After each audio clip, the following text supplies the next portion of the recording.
quite the eventful appointment. So I know you have a plan in to do a transfer cycle. So I look at him one more time. He is still looking into my car. We got a hefty grocery haul on our hands. Let's get started. Essentially, what's going to happen from here?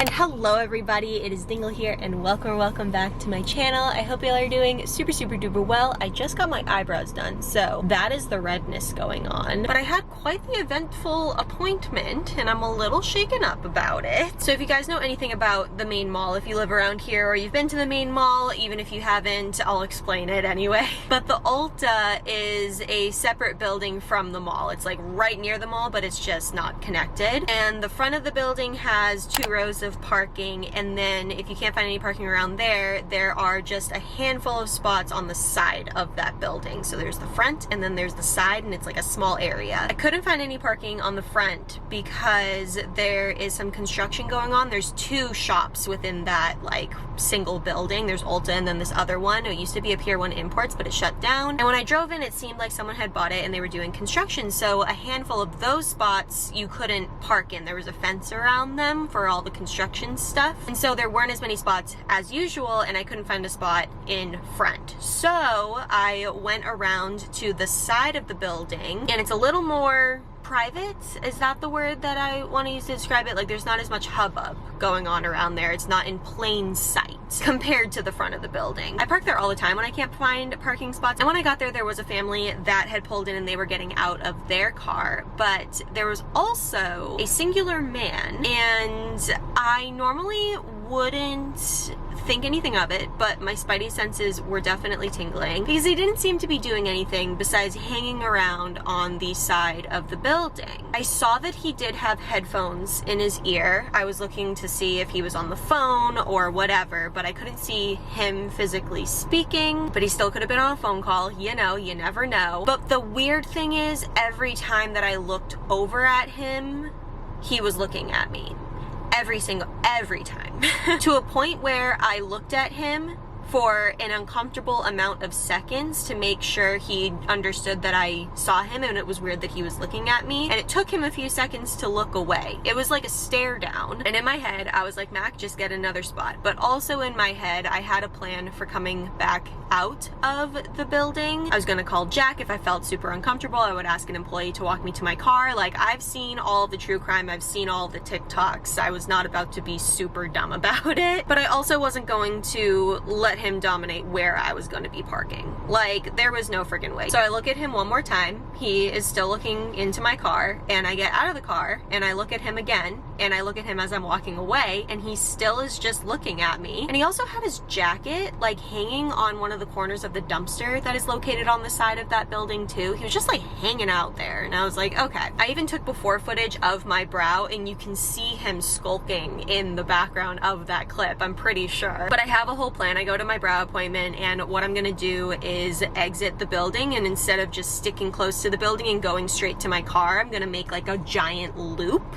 around so I can just see the whole area. I also had planned to call Jack to make sure he was on the phone, and if anything sketchy was going on, they knew that I was on the phone with somebody. As I'm saying this, I feel like I sound so incredibly dramatic, but if you're a woman out there and you know that feeling of spidey senses and having to get smart and make a plan, like, I feel like you know what I'm talking about. So again, my appointment is over. I get Jack on the phone and I'm making the wider surveillance back to my car, and I notice that he has changed locations to the front of the building, hanging out near the construction site. So it seems he was a construction worker. He makes eye contact with me again as I'm making a wider round to my car, but I'm on the phone with Jack. He hears that I'm on the phone with Jack. I let Jack know that I am at Ulta and I'm about to go home. Like, I'm literally explaining where I am out loud, but it was just super weird. Honestly, I truly believe he was a construction worker and everything was fine, but you didn't have to stare so much. You didn't have to continuously make eye contact with me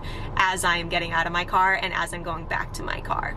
Just super strange. Ladies, please be careful, be smart, follow your gut, and don't be nice to people who creep you out. They don't deserve it. But anyways, I am here at Market Basket. I'm about to do the weekly grocery run. It is Friday, second Friday in a row of getting the grocery shopping done on a Friday. There's this tree on the way back from Market Basket, and it is my favorite tree, as weird as it sounds, because in the fall, it looks unreal. Literally, it doesn't look real because the colors are so intense, and it actually doesn't start losing its leaves until all of the leaves have turned like this insane red orangey color. I tried to get a clip of it, but it's probably a really bad clip because I was driving, but I'll try to get a better one next time. Anyways, my friends, we got a hefty grocery haul on our hands. Let's get started. Honey Dijon chips, coffee, chicken bone broth, an RX bar, quinoa, granola,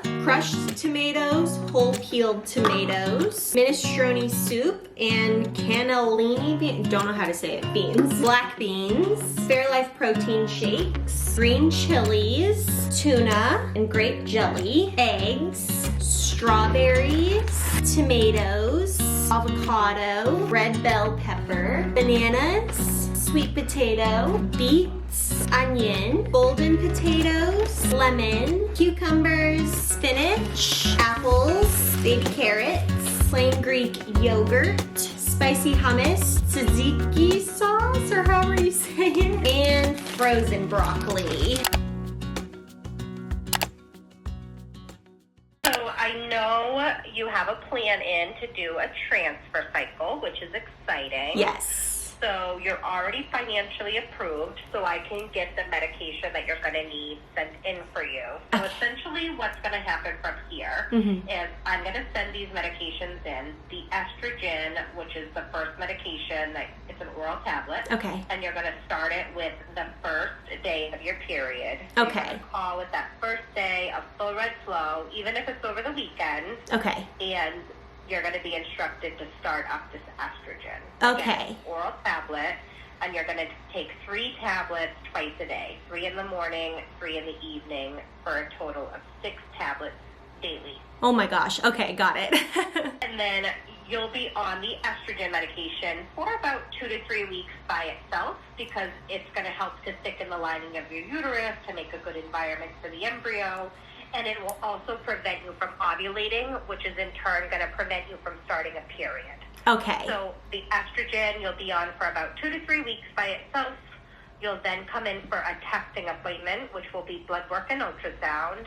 And what that is confirming that everything looks good within your uterus, your lining looks nice and thick, and you haven't ovulated, which means you're prepared for the transfer. Okay. And once we can confirm that, you'll then start a progesterone injection, and this is the big injection. So this is the intramuscular injection that goes in your upper outer buttocks area. Okay. So it's a little bit more than the subcutaneous injections in your abdomen, only because the needle itself is a little bit larger because it's going into your muscle versus your fatty tissue. Okay. Okay. So I will make sure that you have access to the Engaged MD videos to watch pertaining to the progesterone and oil injection. Perfect. That would be great. And then you'll be on that as well as the estrogen for about 6 to 7 days together, and then you'll have your embryo transfer. Okay. So once we know when your period starts and when you're starting the estrogen, I will be able to map out the entire cycle for you. Okay. And there's a lot more flexibility within the transfer cycle because unlike the egg retrieval, we do it much more often. We're not limited by anesthesia and doing it, 1 week out of the month. Okay. Saying that, because you're not having anesthesia, doctor is still recommending to take some type of sedative for the transfer. Okay. So you'll be given Valium 30 minutes prior to your transfer on the day of that procedure, which we'll accommodate for. We'll tell you to when to arrive, and we'll give it to you here in the office. But okay. Just so you're aware. Okay, perfect. And you said that'll be given when I'm in the office? When you're in the office, yes. So It won't be a prescription that you'll pick up or anything like that. We'll give it to you here. Okay, got it. And the estrogen, is that something you can call in at like CVS or something? It is. Okay. Yep. So the progesterone injection that you'll need will go into the Village Fertility Pharmacy. Okay. And then the estrogen, because it is an oral tablet, you know, it's kind of considered like the birth control. Okay. That can go into the CVS on Forest Ave. Perfect. So I'll get all of this sent in because I know you said you're expecting your period any day. Yes. So you can pick that estrogen up and have it on hand. Okay. And then your next step will be just to call the office with that first day of full red flow so we can get you started up on the estrogen and get the cycle mapped out. Okay, got you. I just had one other question. I had an anxiety dream the other night and I just needed to like ask this. It was like ridiculous. I don't know where it came from, but this whole process, right? Right. And so I like went in for transfer day and doctor filled my uterus with like a liquid, almost like my HSG. Does that happen during a transfer? It's just the embryo, right? Like it's not like saline. Just the embryo. I mean, there is a tiny bit of liquid that the embryo is held in within the embryo catheter, but it is a very, very scant amount. Okay, it's not like an HSG like blowing up my uterus with something like that. No. Okay. So you'll be asked to have a semi-full bladder on the day of the transfer. Okay. The procedure itself is a very flexible, thin catheter, much smaller even than the HSG catheter. Perfect. Because we're not passing as much fluid through it. It doesn't need to be as large. So Okay. very, very small, flexible catheter, and then it's just the embryo with a tiny bit of liquid in it. So usually you can't even feel the embryo being transferred in, but the catheter can sometimes cause some cramping. Okay. Which is usually what you have discomfort with, but not the actual embryo or the fluid surrounding it. Okay, perfect. And then with my IUIs, I experienced pretty severe cramping like afterwards, and it only lasted for like 30 minutes, so I would just breathe through it, hum, all of that stuff. I know I'd be given a sedative before going in. Could I also take Tylenol before going in as well, or? Yep. Okay. Yep.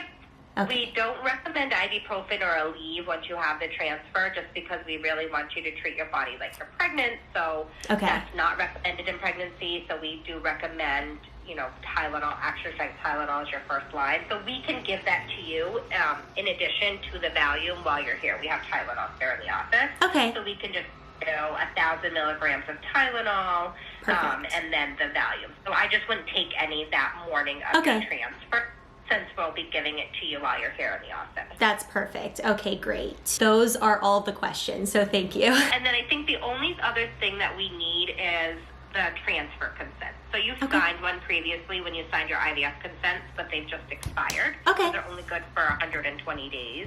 So I'm going to send you a new consent through DocuSign today.